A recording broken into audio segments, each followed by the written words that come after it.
I'm going to brief you on where we stand today as of 4 p.m. The fire is 15,200 acres, and we're still at 50% containment. Today's work included securing our control lines and our containment lines. We did that with 10 engines from the Forest Fire Service, along with some bulldozers and water tenders. We also had the privilege of having 2 Black Hawk helicopters here from the National Guard. They were assisting our aerial forces. So again, kudos to the Air National Guard. Thank you for all your support. As it stands now, we have 4 structures still threatened. Those structures are on the other side of Wells Mills Road, and they are out in the forest. We have resources out there continuing to monitor the process of the fire and the progress, and hopefully sometime tomorrow they will no longer be threatened. So a lot of folks are still seeing smoke. A lot of the smoke has to do with the interior burning that is occurring within our containment lines. This is a good thing. The fire is consuming the unburned fuels, and once that's completed and those unburned fuels burn up, we should see the smoke subside.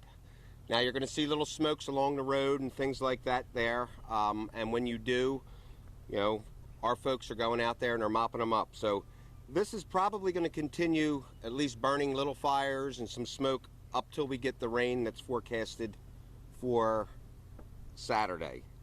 So you know, folks need not worry. Those big smoke columns are a good thing.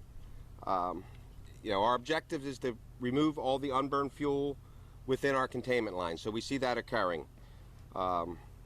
Just something here that we want to mention. We've had a lot of drone activity in the area. We need folks to please stop flying drones in the area. When these drones are flying, we're unable to fly, and therefore if we're unable to fly, the helicopters are not able to, you know, put the hot spots out. Our observation helicopters not able to be in the air, keeping an eye on the fire's progress. So it's important that we get the message out there that there are no drones. Going forward, the plan is, it was today. You know, we're going to have resources out here 24 hours a day.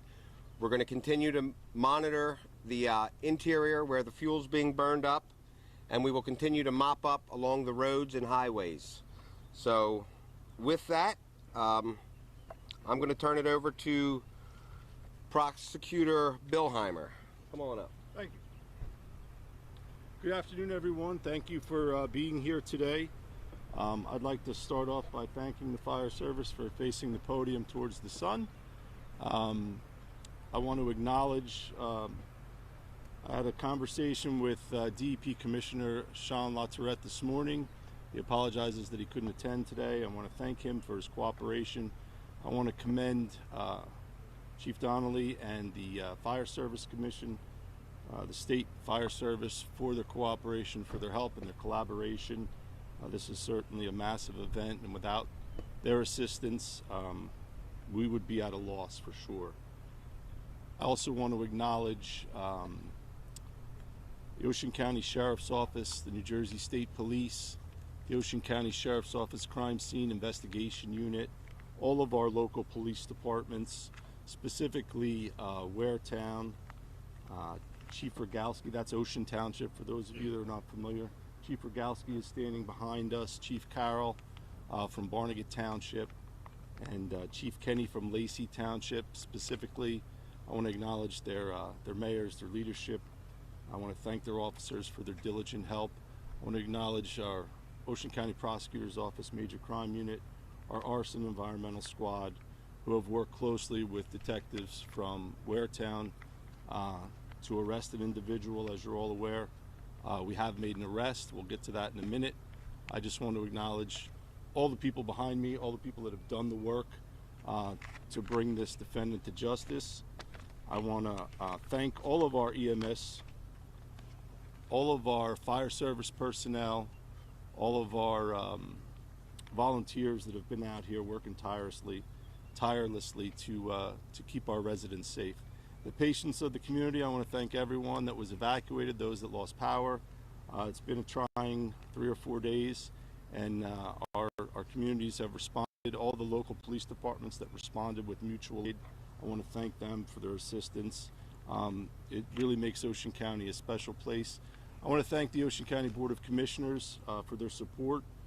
They've been fantastic to us, and I know everybody wants to get to really the press release that was issued this morning, so we can do that now.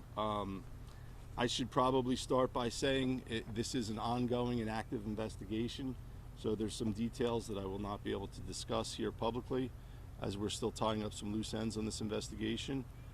But we did arrest a 19-year-old young man from Waretown.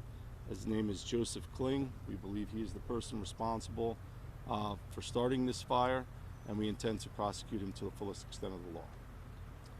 As for that, I'm sure you might have some questions. How do you identify him as a suspect? We use some investigative techniques that I don't necessarily want to disclose at this time, but some technological advances, I can say publicly, that we were able to place him at the scene, and we have some witness statements that corroborate that. Can somebody go, like, Jimmy, who's in charge? How confident are you that this was intentionally set rather than an accidental starting of a fire, and how do you know that? Very confident. Has he admitted to it? I can't discuss that at this time, I'm sorry. Is he in the house, sir? Do you know, can you discuss his living circumstances? Whether He lives, yeah, no, he lives in a home. Mr. Prosecutor, there is a video out of him with a group of individuals suggesting it might have been that night. You can see a bonfire in the back. Is that from that event that night? We're in receipt of that video. We have that video. We're going to track it down, but we do not believe that it was from the night before the fire or the night of the fire. If you notice, just from first blush, they're wearing, hoodies. It looks like it was a lot colder out, but we have a high-tech crime unit at the prosecutor's office. We're going to track that video down, and we'll be able to tell you in the future. Could you talk about the origin of the fire? Why don't we just go from like left to right? Maybe somebody could. Oh, we have more people. We're not even doing questions yet. I started too soon. We have more people that are going to speak, and we'll get to you. I'm sorry, I overstepped. All right, Who am I supposed to introduce? Lacey Township Mayor. Lacey Township Mayor, come on up. Waretown Mayor. Waretown Mayor. Waretown Mayor. Oh, that's, we got right into it.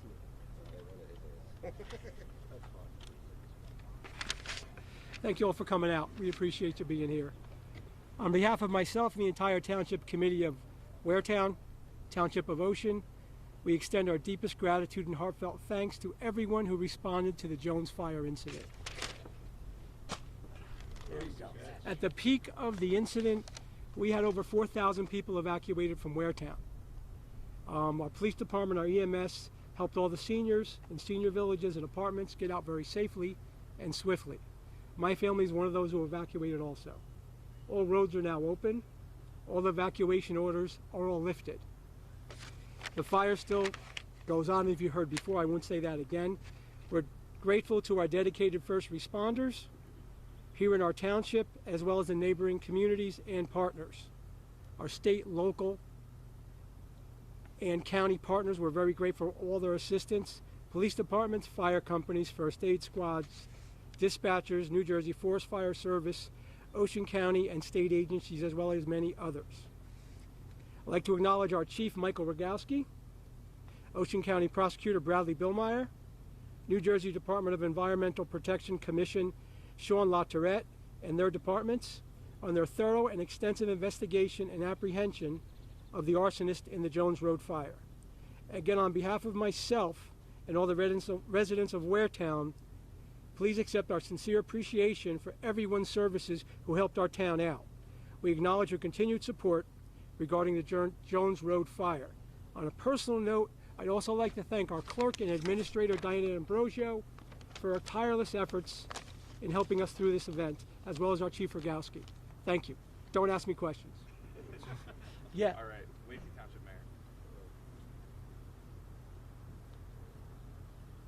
Mayor. Good afternoon, and again, I would like to echo some of the sentiments from our neighbors to the south in Waretown, Ocean Township.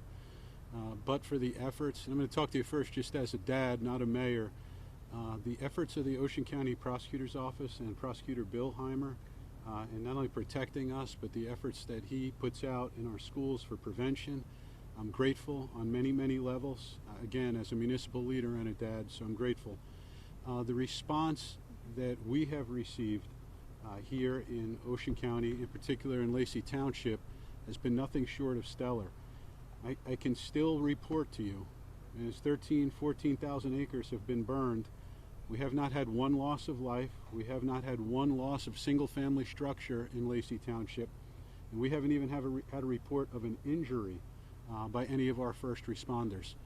So the way that our police chief, Chief Kenny, our township committee, our administrator LeRae, with the support of our 9th District and Senator Romano, Assemblyman Rumpf, Assemblyman Meyer, and our neighboring mayors, when I tell you my phone was blowing up, Pete, what do you need? Pete, how can we help you? Through OEM, mutual service aid, it was overwhelming, and the results are we lost no one. We lost no single family homes. We did lose a major business in our town, a fine family business. We're working with that business, and we're grateful to everyone who has outreached us. There was a question about the homeless population. I can tell you with certainty, being a county employee, that our county takes very seriously the situation of unhomed individuals, and the Board of Social Service has no shortage of resources to help those individuals at every level. When it gets too hot out, we have cooling centers. It gets too cold out, we have warming centers. So those individuals are being cared for, and per our chief, none of those individuals were injured, which is great. What's the tragedy? The tragedy is the loss of 14,000 acres of natural wildlife refuge. We have Popcorn Park Zoo in the western part of our town. That's an animal sanctuary. I'll be talking with them shortly. I was going door to door. Just like, this is what you do in these times. And you rely on the people with a larger scope of oversight behind you, and you're very grateful for it when you receive it.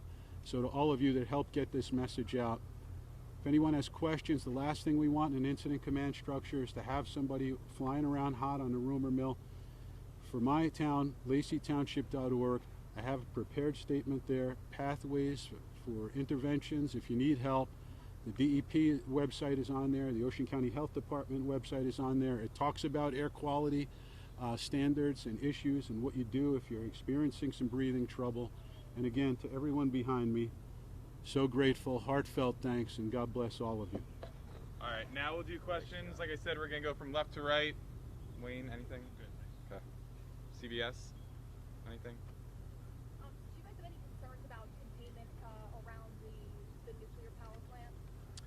No, we have fire which has burned right up to the nuclear plant. However, that fire is out, the best we can tell, and we are keeping folks in the area to continue to monitor that. So in the event anything should start to smoke or smolder, we'll have resources in place to deal with it immediately. All right, going down the line. Trish? For the prosecutor, and I think somebody may have asked this before, but do you believe that Kling acted alone? Is there the possibility that anyone else could be charging with him? As I said prior, it's an ongoing investigation. I wouldn't rule out anything, so obviously that would be a possibility. Did he say if he was with anybody else at the time? I can't say at this time. I'm sorry, and I don't want to keep repeating it, but I don't want to compromise the hard work of the men and women behind me and the integrity of investigation at this time. We're still going to go left to right, so we already went left. We're going left again. I should check on his story, but you said that you're very confident that he set this intentionally. Is there a motive behind why he would do something like that? I'm not prepared to discuss the motive at this time, nor does the state have to prove what the motive is. We can just confidently say that we think the fire was set intentionally. Prosecutor, We're all the way to the right now. That means we're all done. News 12 is next. Who's in charge of this? reference the video you're in receipt of. Do you know that Kling is the one seen in the video? We know from the same way you know, just by looking at it, it looks like Kling. But the information we received is that that's probably from a much earlier time, maybe in the fall. And for the thousands who were inconvenienced by this, power outages, frightened, they had to evacuate, is there a message to them now that you are accusing somebody of doing this on purpose and inconveniencing thousands? What is the message to them? Absolutely. I want to thank them for their patience, and I can tell you that I was one of the thousands without power for 24 hours. I want to talk to JCP&L, but they're not here. I thank them for their patience, and I ask them to trust the process and let us complete our investigation, and we will hold the person or persons responsible accountable. Right. Just going back to the video. Yes, sir. In that video, I know you guys can't comment too much on it, but there does appear to be a bonfire in that video. Are you guys looking at any sort of connection if Kling allegedly was part of a group that just would do these bonfires regularly? Is that something that We'll certainly look into that. If you obviously you saw the video, there's a bunch of people in that video. We're going to work to identify those people, get a time and date on that video, and our high-tech crime unit is already working on that. Is the area where the fire is believed to have started, is it open to the public? Well, the forest is technically not. I mean, it's a public land, I guess you would say. True, but it's dusk till dawn, so Yeah. nobody should be back there in the dark Yeah, on fish and wildlife property. there you go. All right, so I think we still got to go this way. So, on the charge, it just said aggravated arson and arson. Are there any degrees to that, or is there something in New Jersey law that says it's just arson or it's just... No, that's a good question. The first charge is aggravated arson. That's a second-degree crime punishable by up to 10 years in prison. The second charge is just a straight arson. That's a third-degree crime punishable by 3 to 5 years in prison. Without going into... Sorry. I'm sorry. That's all right. Oh, that's okay. Thank you. Back to the left. There we go. We should finish the left. With regard to where he lives and the location of the fire, can you talk about the distance from his home to how deep into the forest the fire was actually set? The fire wasn't set. I can't talk about the relation to where he lives. I can tell you that he did live in a home. His parents live in the home as well. But the fire was not set that far back into the forest. Thank you. All right, let's keep going left. Anybody? Going back to the family situation, there's been reports that Kling might have been with people and that someone with him at the time actually set the fire as opposed to him. Is that something you guys have seen in your investigation looking into, or you guys are just certainly sole suspect? Well, like I said, it's an ongoing investigation, and we're certainly open to charging individuals that we think are responsible for setting the fire. Right now, at this time, we're confident that Joseph Kling started the fire. When and where was he taken into custody? He was taken into custody yesterday, I believe, in Waretown, at the police station, then transported to the Ocean County Jail. Yesterday afternoon, late in the afternoon. Did he turn himself in? No, we went and arrested him. Was he, the fire, when you guys found it, did you say to the deputy that it wasn't like a fire that was lit to enjoy and then it continued burning and didn't extinguish, or was it lit on purpose to burn down the apartment? I can't comment on that at this time. It was lit on purpose, obviously. Going to the right. Nope.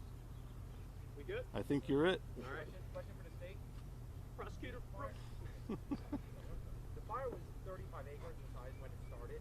Well, that's not true. When it started, the fire was about that big, I'm sure. So what I'm And saying- then it went undetected for... Once the state put out a message that we are the fire, and then I believe one of the first messages is about 35, under 100 acres. Okay. And then it ballooned to about 15,000.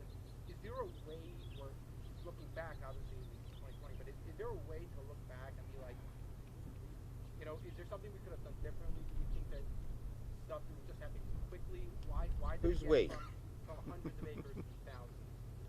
Well, the fire behavior on that particular day, following the fire being started, became very chaotic. You'll notice the winds started to blow, humidity was down, so the fire began to rapidly spread.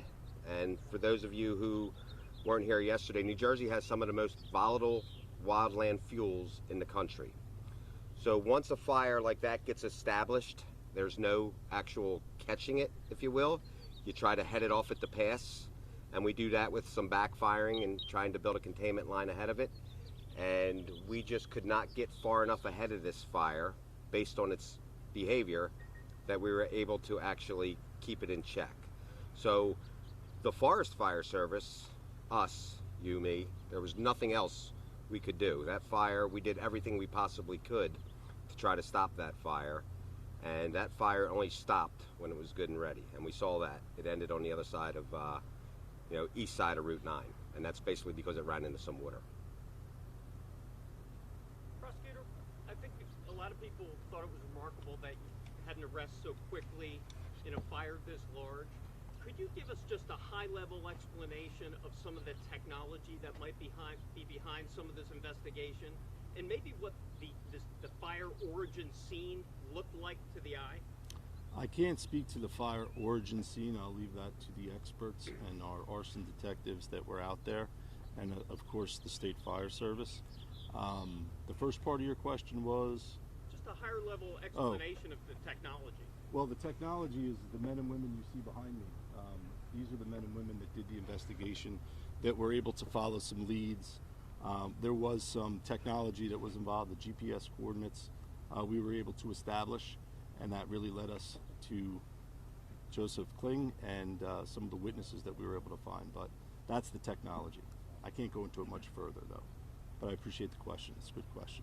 We've done the left. You're all the way on the left again. Eric, do you have anything? No, I was just going to ask you, with regard to the fire, it looked when the fire started that it was going to move east. Right. And I could see it coming from where I was. What made the fire go north? What George Lacey happened? That's a question Well, for you, Chief. that most of that is dependent on the fuel load, but specifically the wind direction. Once a fire gets established and starts to burn in a manner that it was, believe it or not, a fire like that starts to create its own weather, through convection. And as that fire goes up, it pulls air in from underneath and just explosion, if you will. So at that point, it goes in almost a 360-degree angle.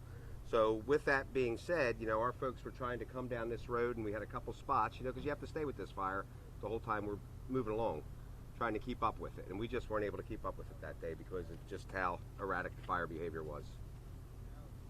We were able to see video of a state fire truck being driven away on a tow truck.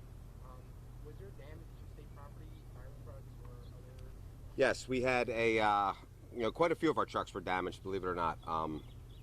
The fire's hot, and our guys are right there, guys and girls are right there, right next to the fire, doing everything they can to put it out or knock it down, slow it up. So our trucks take abuse during these type of events. We burnt the engine out of one truck, caught on fire. We melted some door panels, our door stickers, we melted some mirrors, cracked some glass. So the trucks take a lot of abuse, but that's what we design them for. That's those guys' lifeline. They know how to use them, and occasionally that kind of stuff happens. So there were no injuries associated with those events? Not that I'm aware of, no. No injuries to any first responders, any members of the Forest Fire Service. The ones who were lucky they didn't get injured were the police officers out there dodging traffic, because that was a pretty crazy environment out there. So those are the guys that needed to keep their head on a swivel, that's for sure. One more, probably know what you're going to say, but apologies if you answered this already. Don't want to get into the semantics of it, but are you saying he intentionally set the fire to start a wildfire, or he intentionally set it to be a bonfire? I didn't say he intentionally set it to be a wildfire. I said we're confident that he intentionally set a fire, to be clear. Set a fire? Correct. Okay. So you're not saying you're not saying the motive, you're just saying that he did it, or he started the fire. We know that he started the fire. Gotcha. We're confident in that. Prosecutor, is there a message here to anyone else who might be using the Pine Barrens here? Absolutely. Obviously it's a lot of fuel out there. What's the message in this arrest? The message in this arrest, and the message for everybody, and instead of going on social media and looking at these videos of a bonfire from maybe 2 or 3 months ago, is to have a conversation with your kids that starting a fire out in the woods when the conditions are dry and in the forest could lead to widespread damage, loss of life, loss of property, and potentially criminal charges. It's a very dangerous thing, and we were taught as kids not to play with fire, but starting a fire in a forest is such a dangerous thing. And all these men and women behind me, all the ones that are still out there working on this fire, you're putting their lives at risk, and it's a very dangerous thing, and it'll be taken very seriously, not just in Ocean County, but in any jurisdiction in New Jersey. Oh, so close. Right, no one else for the fact, but the evacuation was chaotic, and there were standstill traffic on Route 9. Obviously, the park was shut down. Is there a solution, or going forward, is no way for evacuation in this type of environment? I'm not sure that that's a question for me, but you have to, I guess, understand what a massive undertaking it is to relocate and evacuate people from their homes. I don't know that any roadway or any system of travel is going to be equipped to handle that many travelers. I know my wife and my daughter took an hour and a half to get home that day with fair warning that there was a fire. So I certainly understand, but I don't know if anybody else wants to speak to that. Any of our elected officials? We have a mayor stepping up. Regarding the evacuation, we had 4,000 people. Lacey had 3,000? No. We're evacuating 7,000 people. Route 9 closed both ways. Parkway closed both ways. You do the best you can. No one thought of this scenario. You could not get out of Waretown to Barnegat, which is the next town. Traffic was stopped. And our chief did a stellar job of redirecting the traffic, having the state reopen the parkway so everyone can evacuate south. Without that, people would be still on Route 9. But there's this kind of circumstance you can't prepare for. It was like preparing for Sandy. We couldn't do it either. So they all did an outstanding job, especially our police officers and sheriffs directing traffic. It was hell out there. Thank you. Thank you, guys. Thank you. Thank you, everyone. We're good? Thank you. All right, thank you. Thanks, Chief. Thank you.